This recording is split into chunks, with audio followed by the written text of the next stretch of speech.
Entre rugas geológicas e mares de rocha, há matos e florestas. O céu profundo olha os rios de águas puras e cristalinas. Centenas de espécies, esquivas, raras e belas, encontram aqui abundância e segurança.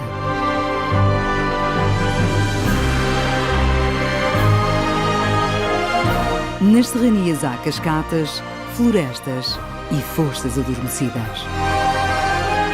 Predadores e presas enfrentam-se diariamente e as estações marcam o ritmo da vida que se renova e perpetua a cada ano.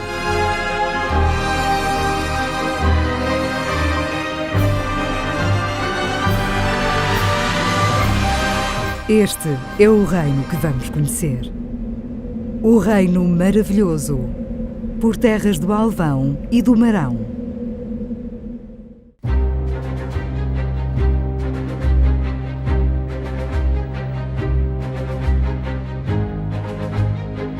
Vou falar-lhes de um reino maravilhoso. Iniciou assim Miguel Torga a descrição de Trás-os-Montes num dos seus muitos textos sobre esta região do nordeste de Portugal, onde se situam as serras do Alvão e do Marão, que com o ar gélido de inverno, todos os anos se cobrem de neve.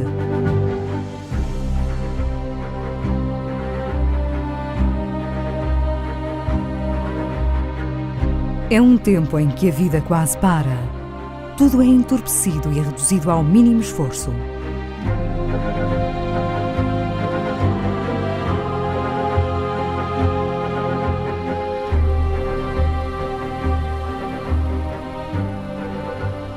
O degelo e a chegada da chuva encharcam a terra e reforçam o caudal de rios e ribeiras. No topo da Serra do Alvão, e neste vale discreto, nasce o Rio Olo. O inverno aqui é longo e, para sobreviver, alguns animais refugiam-se em cavidades no subsolo. Este pequeno mamífero encontra-se num estado de sono profundo e aguarda por dias mais amenos numa antiga mina.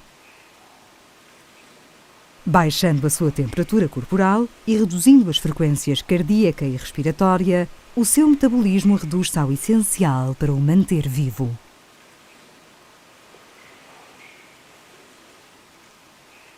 É um morcego de ferradura e permanecerá imóvel neste abrigo por mais algumas semanas. Outras espécies de morcegos também aqui hibernam. O local, anteriormente explorado pelo homem, é agora um refúgio importante para estes morcegos-rato, uma espécie em perigo de extinção. Com a chegada da primavera, estes mamíferos alados acordam e regressam à vida ativa.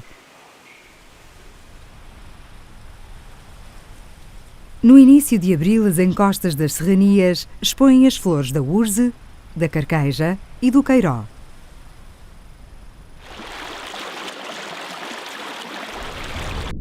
Servindo de suporte de vida a milhares de animais, as águas cristalinas do Rio Olo seguem o seu curso sinuoso até se juntar ao Tâmega, 36 km a jusante.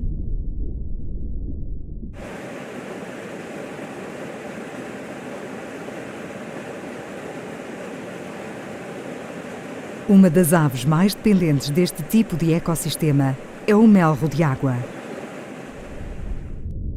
Mergulhando a baixa profundidade, esta ave procura larvas de insetos debaixo das pedras ou escondidas entre a vegetação subaquática. Estes seres de aspecto bizarro são excelentes indicadores da qualidade e pureza da água. Algumas espécies, como esta larva de efêmera, só conseguem viver em rios e ribeiras sem poluição. São um dos melhores bioindicadores da saúde deste curso de água.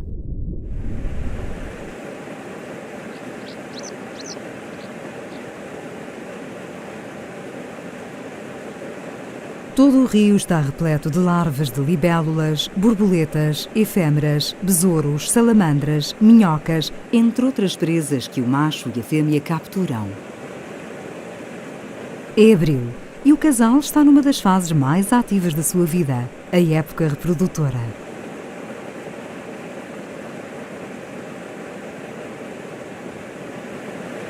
Construído com musgo e vegetação diversa, no topo de uma pequena cascata, o ninho alberga 3 crias famintas.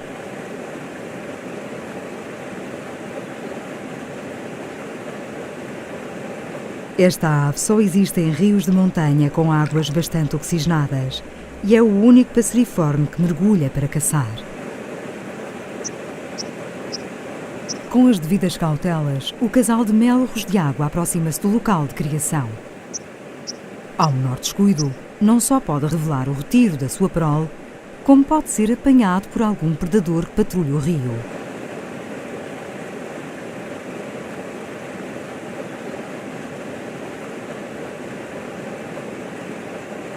Se tudo correr bem com esta ninhada, podem voltar a criar neste ninho, logo após o primeiro voo destes juvenis.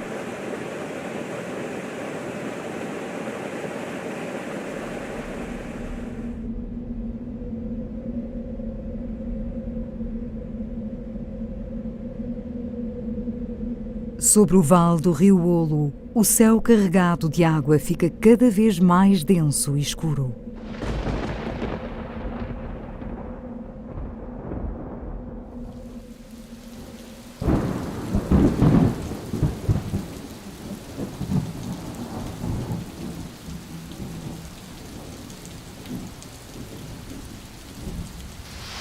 Por toda a parte, os rios e ribeiros transbordam e o caudal do Olo aumenta subitamente.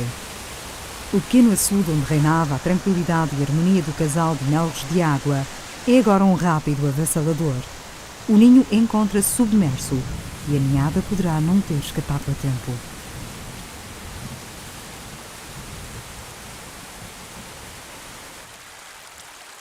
A terra está saturada. Por todo o lado escorre água pelas encostas.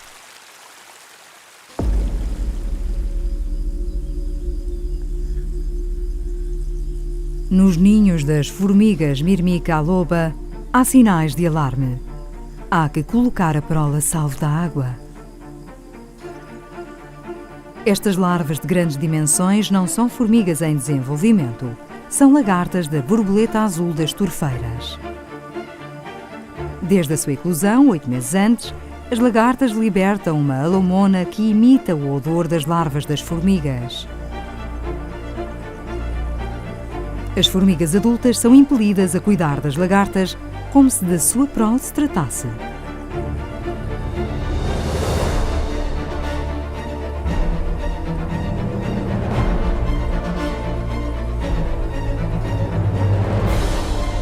É notável a dedicação das formigas que neste jogo anual de engano químico do qual acompanharemos as várias etapas, pouco ou nada ganham.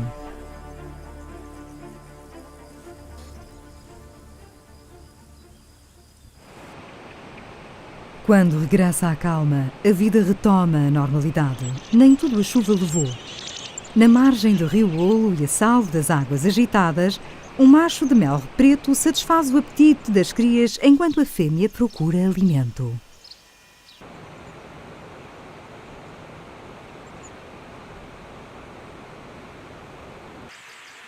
Uma alvéola branca aproveita a calmaria da tarde para tomar um banho refrescante. A fêmea de melro regressa ao ninho com minhocas suculentas que os filhotes devoram depressa. A alimentação das crias é um trabalho incessante que o casal partilha e este ano a sua primeira ninhada está a ser um sucesso. No topo da Serra do Alvão, os bosques e prados revitalizam-se com as manhãs frescas cheias de umidade. Os lírios do paraíso, uma planta típica de montanha, com as suas flores desproporcionadamente grandes, constituem verdadeiras florestas de flores.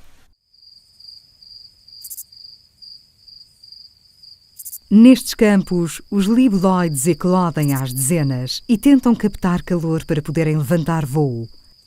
Sem energia do sol, as suas delicadas asas não são operacionais. Se o frio se prolongar por toda a manhã, muitos insetos podem tornar-se presas fáceis para as aves e pequenos mamíferos.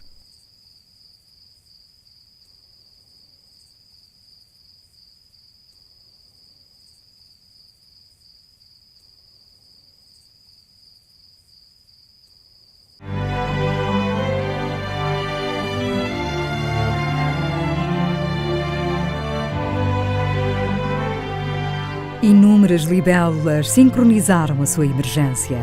O processo de eclosão e de esticar as asas é lento e deixa qualquer libélula ou libelinha extremamente vulnerável.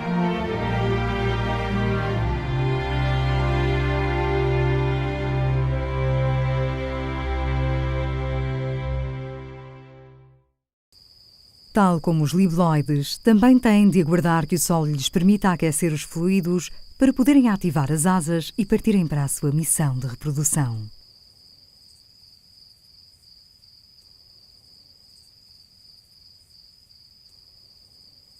Estes lameiros extremamente férteis abrigam algumas riquezas da flora de Portugal, como é o caso da orquídea do caramulo, Dactylorhiza caramulensis, uma espécie endémica e ícone da flora atlântica. A abundância de nutrientes e o clima atlântico muito suave proporcionam o gigantismo, sendo estes indivíduos uma das maiores e mais comuns orquídeas da Serra do Alvão.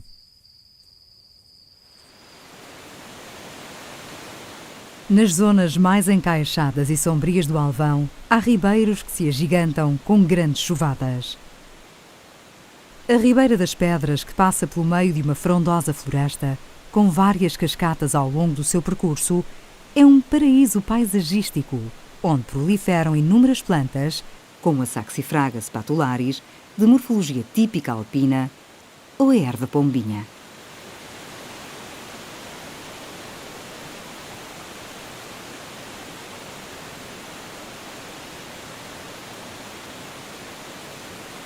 Também a fauna é aqui bem representada. A grande lesma preta, que pode atingir 12 centímetros de comprimento, ou esta caracoleta de dimensões invulgares, com uma concha maior que uma bola de golfe, são mais alguns exemplos de seres com portes invulgares para as suas espécies.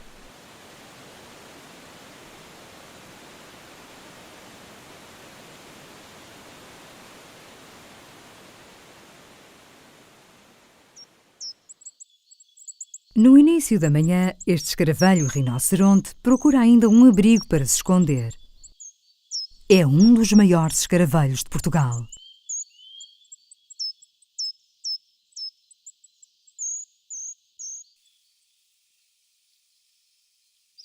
Nos bosques densos do Alvão e do Marão, há muitas aves típicas de ambientes florestais. A carriça, a terceira ave mais pequena da Europa, tem crias para cuidar. Macho e fêmea não param de transportar alimento para as pequenas criaturas alojadas numa bola de musgo.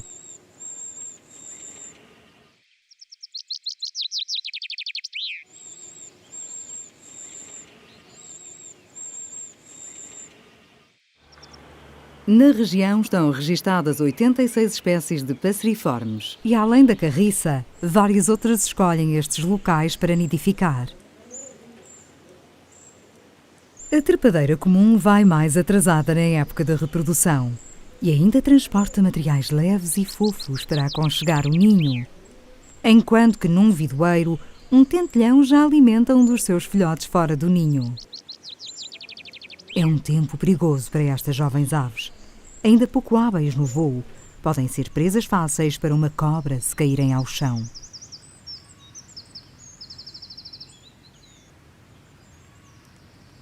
Contudo, podem descansar por agora. Esta cobra lisa meridional só se alimenta de répteis e insetos e apenas anda à procura de esconderijo.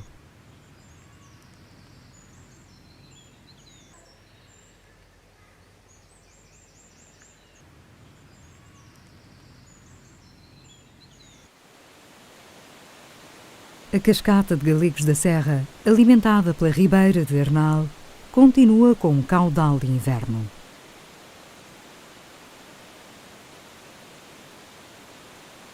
Numa das margens, com um ninho escondido entre grandes blocos de granito e com vista para o rio, a alvéola cinzenta vai saciando o apetite à sua jovem descendência. Insetos aquáticos são o prato forte da ementa.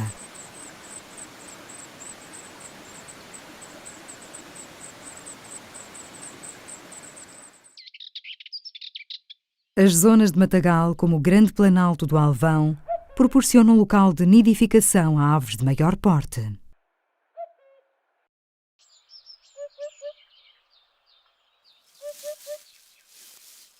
Esta fêmea de tartaranhão caçador aconchega o ninho e protege os ovos, enquanto das alturas o macho vai controlando a segurança do território. No final de março chegaram de África, onde passaram o inverno e ainda têm pela frente mais 2 semanas de incubação.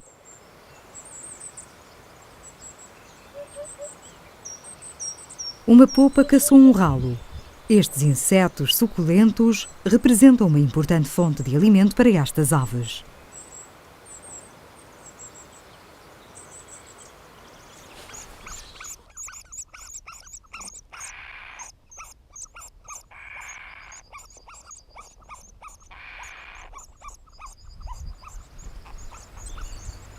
As suas crias, agora com 3 semanas, em breve farão o primeiro voo. E todo o alimento transportado para o ninho parece nunca chegar.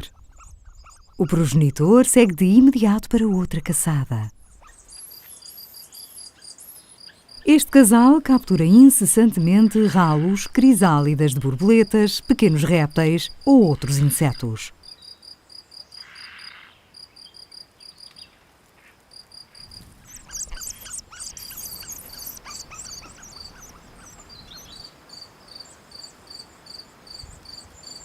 Estas crias são da primeira postura do ano e se durante a primavera o alimento continuar abundante como até agora, o casal pode criar uma segunda ninhada com sucesso. Ali perto, um chapim azul tem 4 bocas para alimentar.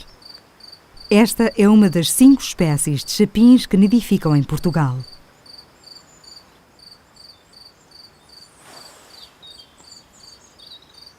Cauteloso, verifica se está tudo tranquilo antes de entrar no esconderijo no muro de pedra onde tem o ninho.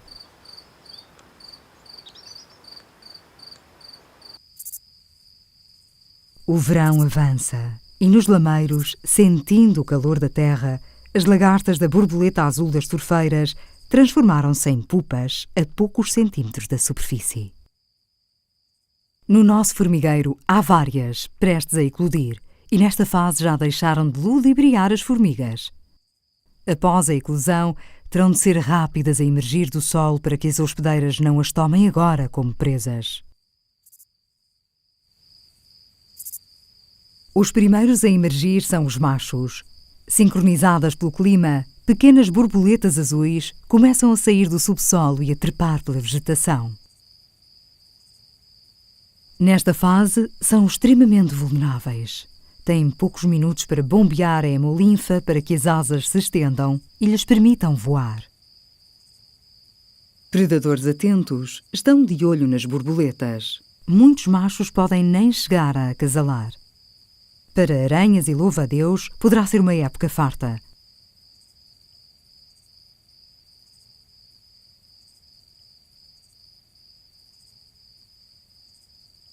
No formigueiro apenas restam os testemunhos da mirmecofilia, o comportamento base da relação entre estes 2 insetos.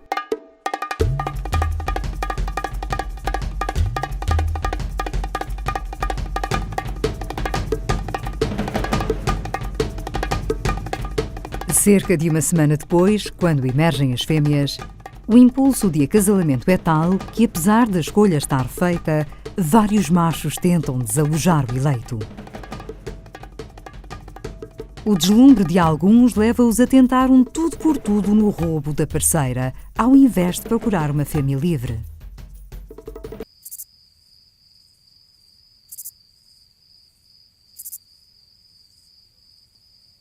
Num ambiente mais tranquilo, outros casais trocam genes e asseguram a sua linhagem.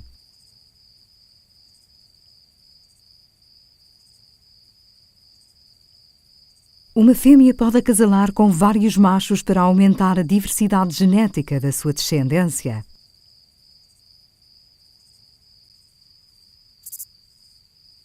Este macho, cansado da atividade frenética de acasalamento, tenta recompor-se, mas outros, distraídos ou exaustos, acabam por cair nas armadilhas de aranhas.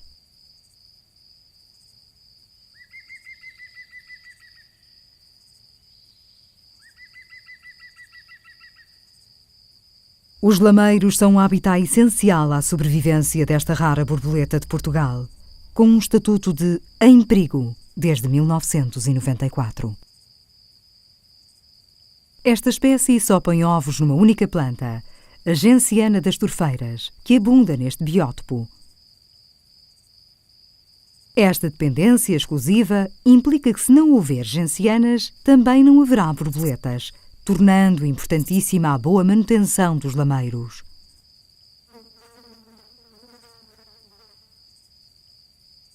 Cada fêmea pode pôr 2 a 4 ovos por caule. Com cerca de 1 milímetro, estes pontos brancos guardam uma nova geração de borboletas. Nos prados, outras borboletas ora asseguram a continuidade da espécie, ora se alimentam de variados néctares de muitas plantas.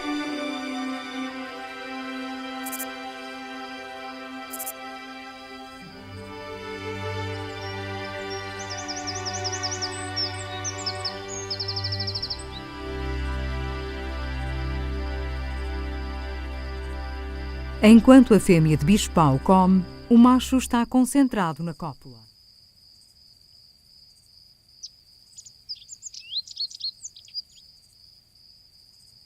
Escondido na vegetação mais densa, este lagarto fura pastos, deixa ver as patas vestigiais com 3 dedos, resquícios evolutivos de tempos em que caminhava. Nestes prados há várias espécies de lagartas de borboletas diurnas ou noturnas, como esta Psilogaster loti, ou esta, pertencente a um pequeno pavão noturno.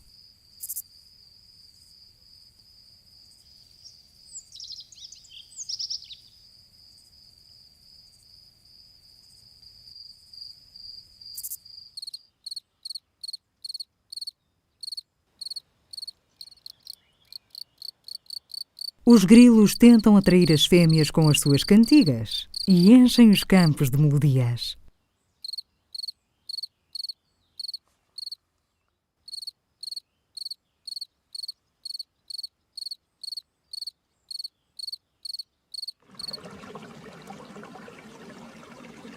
Junto dos planos de água, várias espécies de libelinhas e libélulas buscam o melhor local para depositar os seus ovos.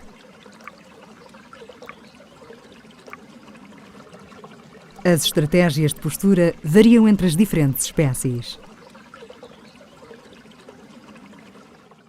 Nesta espécie, o casal não se separa durante a postura.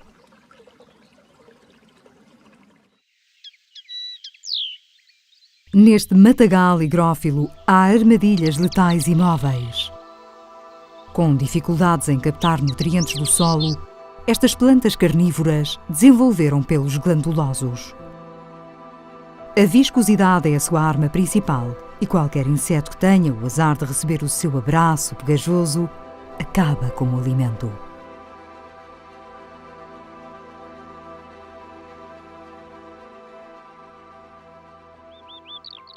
No Planalto do Alvão, os dias de sol favorecem as aves de rapina. Muitos répteis aproveitam o calor para lagartear e não passam despercebidos aos tartaranhões. Os 2 casais que aqui estão a nidificar este ano já têm crias para alimentar. São principalmente os machos que caçam e trazem o alimento que a fêmea posteriormente dá aos filhotes. Este macho exibe a sua presa à parceira, que vai ao seu encontro para receber mais uma refeição para a prole. A troca de alimento é feita em pleno voo e nem sempre corre bem.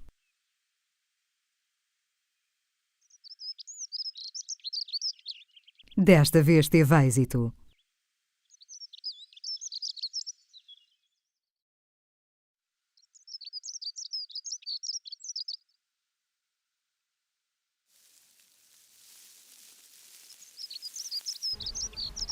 Enquanto a fêmea volta ao ninho, o macho prepara-se para mais uma jornada de caça.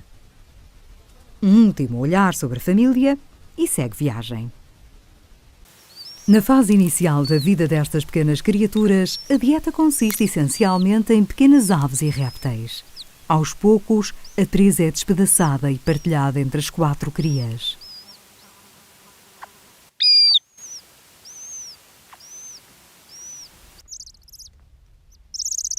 A pouco mais de 100 metros, a fêmea vizinha regressa ao ninho.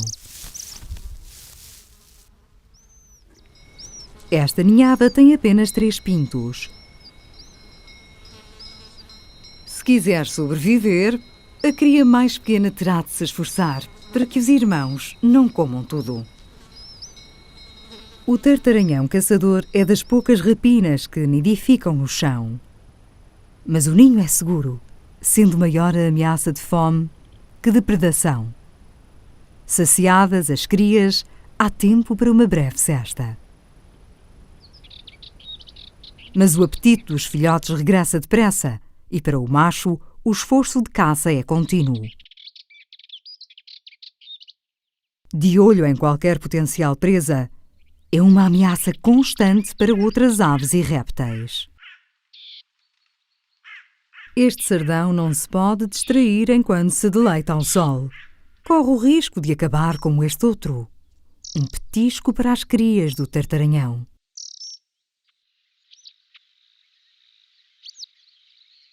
Um dos machos traz uma nova refeição. Ao longo dos 40 dias que as crias permanecem no ninho, ingerem uma média de 10 presas por dia.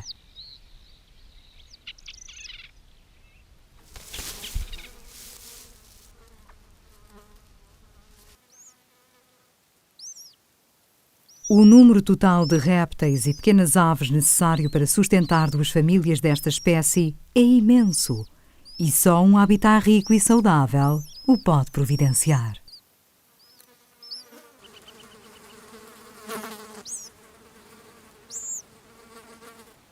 Além de eventuais predadores, estes pequenos pintos têm já um enorme desafio: resistir às insistentes moscas. Atraídas pelos resíduos de carne, as moscas são incansáveis nos seus propósitos. Até o adulto fica perturbado e tenta afastar os insetos insuportáveis.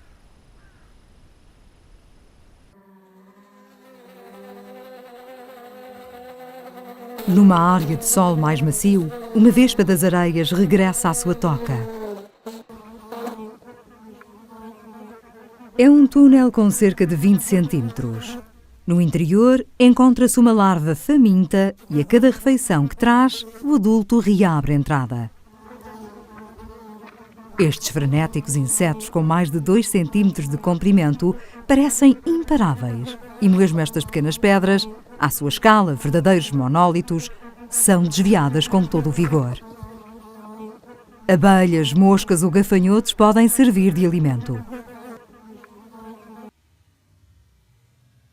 Esta é uma vespa das areias de outra espécie que partilha o mesmo espaço.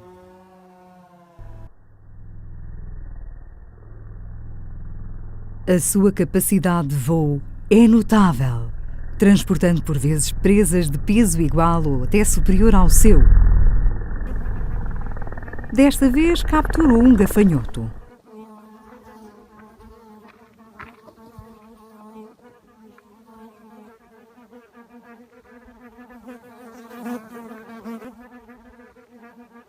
Concluída a tarefa de alimentação, a fêmea volta a tapar a toca onde a larva ainda permanecerá 2 semanas. Ao observador destreinado, as distintas litologia e morfologia das serras do Marão e do Alvão podem sugerir origens geológicas diferentes. Mas as aparências iludem. A história de ambas as montanhas remonta à era paleozoica, quando há mais de 500 milhões de anos a atual Península Ibérica se encontrava submersa nas margens do supercontinente Gondwana e acumulava materiais sedimentares. Mais tarde, há cerca de 390 milhões de anos, iniciou-se a convergência de placas que levou à formação da cadeia montanhosa varisca, que no final do Paleozoico abrangia a totalidade da Ibéria. As grandes massas de rochas graníticas hoje visíveis formaram-se a entre 6 e 8 km de profundidade em consequência deste processo colisional. Por outro lado, a transformação dos materiais sedimentares, anteriormente depositados, originou rochas metasedimentares como os xistos e os quartzitos, que afloram principalmente no Marão e lado poente do Alvão.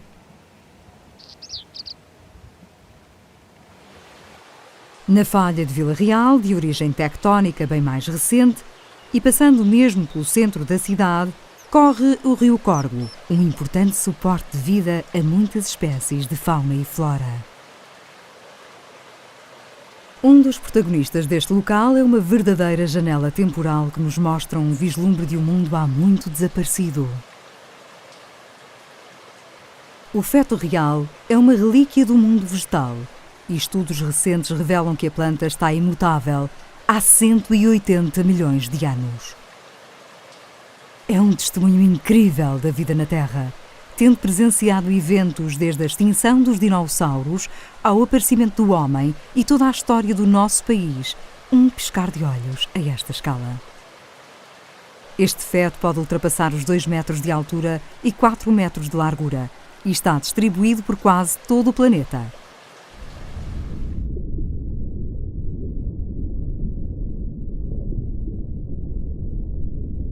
Nos fundos arenosos do Corgo vive um dos maiores bivalves de água doce do país. Um único indivíduo pode filtrar entre 30 e 50 litros de água por dia. Um manto de mexilhões do rio contribui consideravelmente para purificar a água de um rio. Na época reprodutiva, este molusco usa os peixes que se avizinham para lhes agregar minúsculas larvas que se alojam, por exemplo, nas guelras.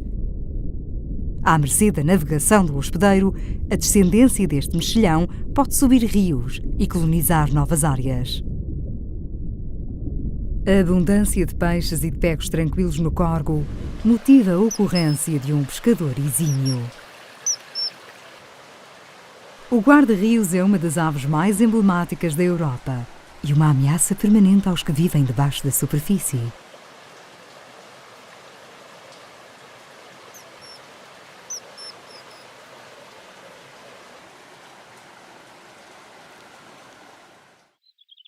O complexo montanhoso Marão-Alvão separa o noroeste de Portugal dos planaltos transmontanos e é responsável por uma mudança climática resultante da alteração da influência marítima para a influência continental. A meio de julho, as crias de tartaranhão têm 1 mês e já perderam quase toda a penugem. O ninho deixou de ser um lugar confinado. Nas imediações, há carreiros e túneis no mato que se atrevem a explorar. Com menor necessidade de proteção das crias, a fêmea está mais liberta e também procura alimento nos arredores do ninho. No matagal, há pequenas aves ingênuas acabadas de sair dos ninhos. Para uma mãe experiente e focada na sua missão, a abundância de presas vem na época certa. Mais folgado, o macho aproveita para uma merecida pausa.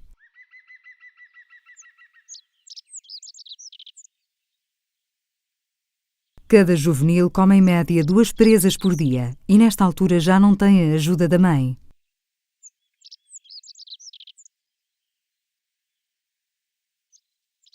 As peças são deixadas inteiras e uma totinegra dos valados, embora pequena, pode representar um desafio para os jovens tartaranhões.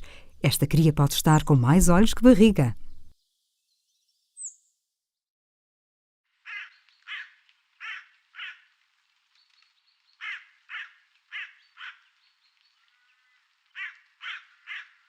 Ou talvez não. No final de agosto, as gencianas estão floridas e vistosas. Nas últimas semanas, os ovos da borboleta azul das torfeiras desenvolveram-se e é a altura perfeita para a sua eclosão, já que as lagartas se alimentam exclusivamente dos estames destas plantas.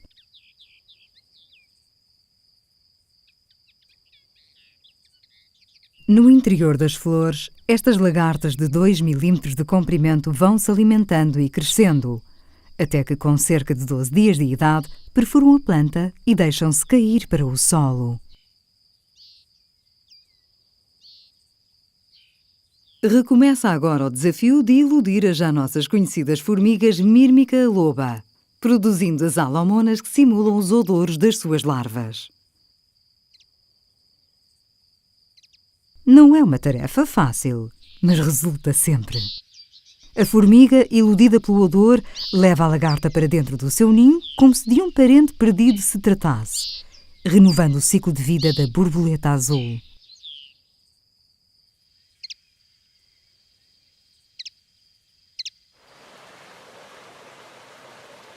A escassos metros do jogo químico entre insetos, o rio Olo continua a rasgar a montanha.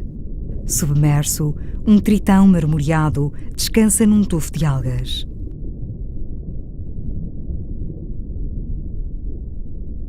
Apesar de ter uma boa apneia, este anfíbio tem de ir regularmente à superfície para respirar. É uma das 10 espécies de anfíbios que vive nesta zona de Portugal.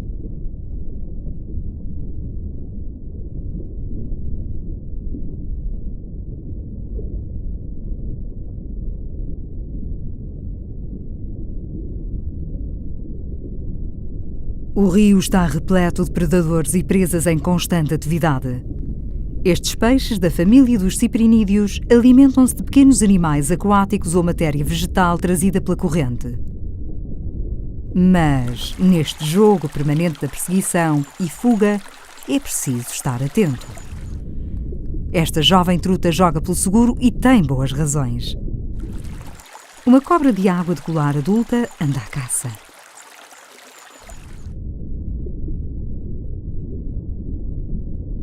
Com cerca de 1,20 m de comprimento, facilmente faria almoço de qualquer pequeno peixe.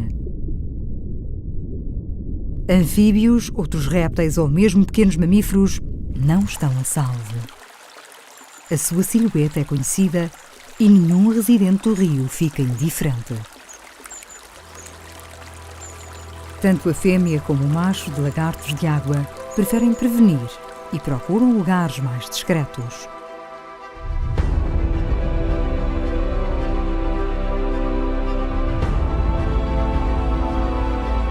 O Olo prossegue a sua descida até à Foz e, à medida que entramos no outono, o seu caudal aumenta com as primeiras chuvas e alguns dias mais úmidos.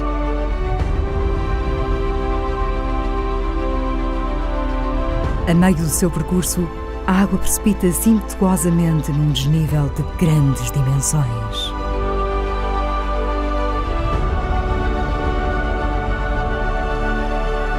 São cerca de 200 metros de socalcos que fazem das Fisgas de Ermelo uma das maiores cascatas da Europa.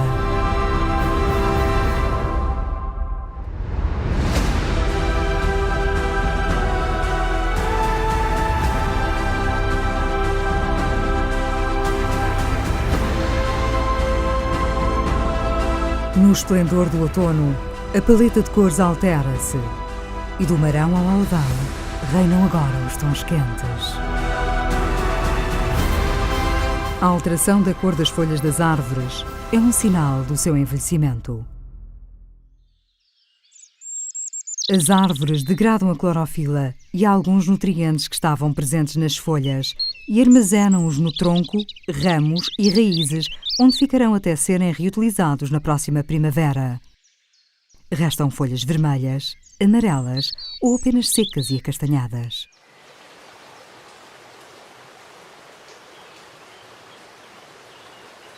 Mas algumas árvores não alteram a coloração das folhas. A paisagem retém ainda o verde dos amieiros ou dos freixos que se mantêm verdes até ao momento da queda.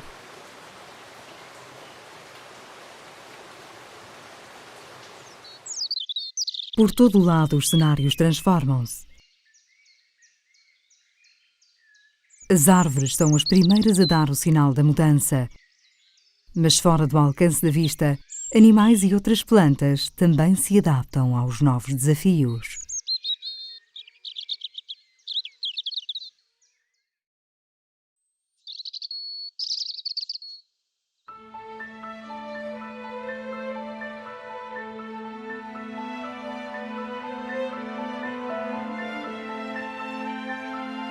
Apesar do frio e de haver menos horas de luz, algumas plantas escolhem esta estação para florir, como o açafrão bravo, endémico da Península Ibérica.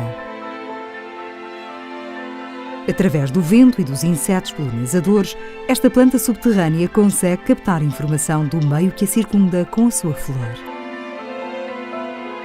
Deste modo, pode ajustar a sua reprodução, ou por via subterrânea, ou por via aérea, na forma de sementes consoante o que seja mais vantajoso em cada caso. Com mais chuva e umidade, também os cogumelos começam a revelar-se com variadas formas e cores. Apesar de tóxico para o ser humano, este Amanita muscaria é um petisco para esta lesma preta.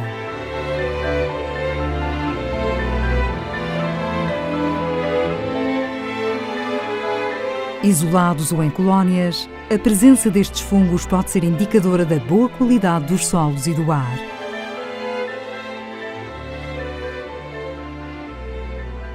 Esta estação é favorável para os anfíbios dispersarem e colonizarem novos territórios.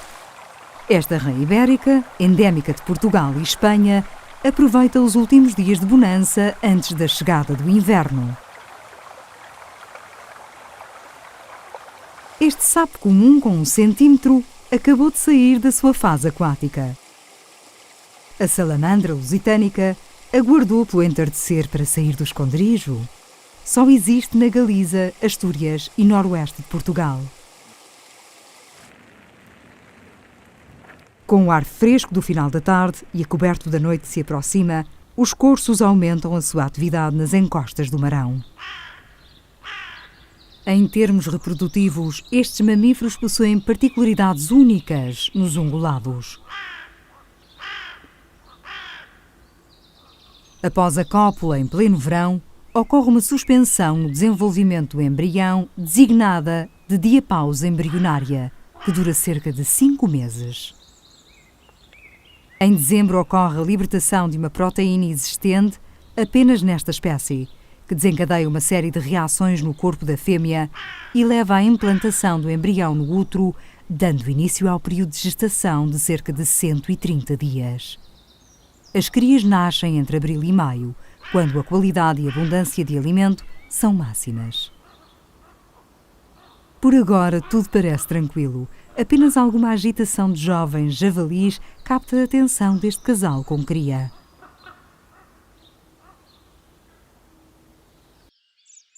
No mundo natural, a morte de uns é a bonança de outros.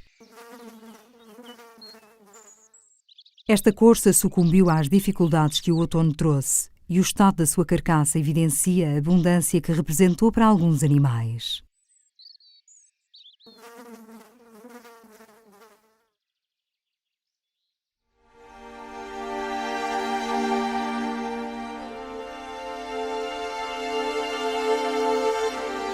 O cair da noite traz a mudança de turnos.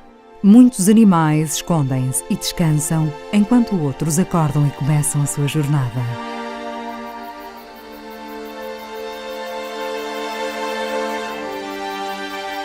Com a abundância de pinhas no chão, este rato Mus musculus dificilmente passará fome. O inverno avizinha-se e tem de aproveitar para armazenar alguma comida da sua rede de túneis subterrâneos. Para esta espécie, essencialmente notívaga, o outono também trará o abrandamento da atividade frenética da reprodução. Uma fêmea pode criar até 10 ninhadas num ano, mas nos meses mais frios só se reproduz se as condições forem excepcionais.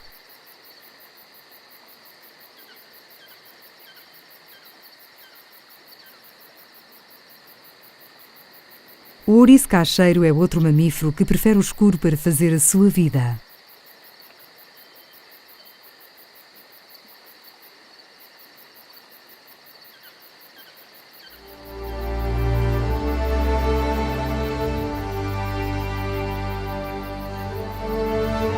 As borboletas noturnas, como esta mariposa elefante, deixam os seus abrigos e preparam-se para levantar voo a qualquer momento.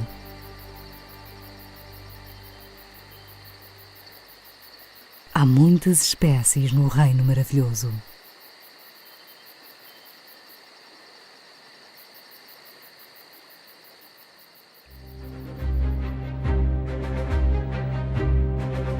O outono avança e os nevoeiros matinais são mais comuns. A dinâmica destas nuvens baixas é semelhante à da ondulação marítima que embate numa costa rochosa.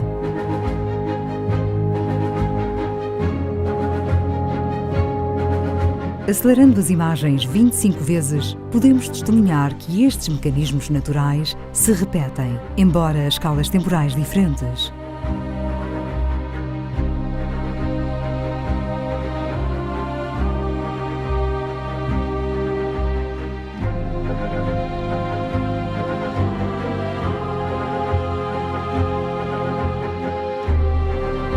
Mais algumas semanas e muita da vida selvagem destes territórios irá esconder-se ou hibernar.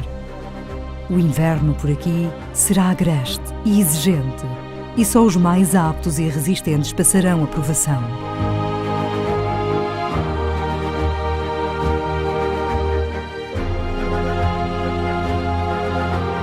No Reino Maravilhoso há inúmeros valores naturais. Depende de todos nós perpetuar e conservar estes cenários grandiosos e únicos, muitos deles integrados na Rede Natura 2000 da União Europeia, para que animais e plantas aqui continuem a prosperar. Está nas nossas mãos dar oportunidades a estas ricas paisagens e biodiversidade transmontanas para seguirem o seu percurso sem sobressaltos e desfrutarmos delas de forma saudável e sustentável.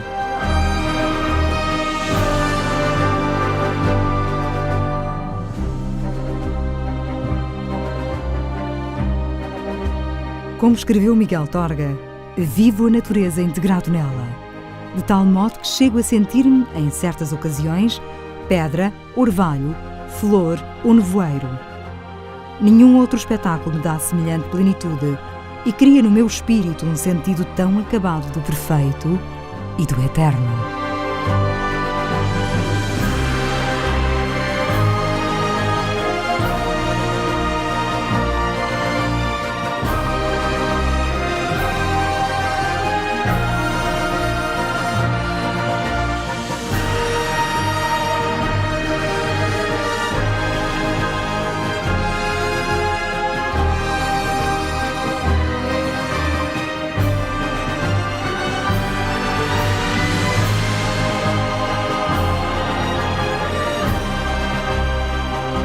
Para ver o Reino Maravilhoso é preciso que os olhos não percam a virgindade original e que o coração não hesite.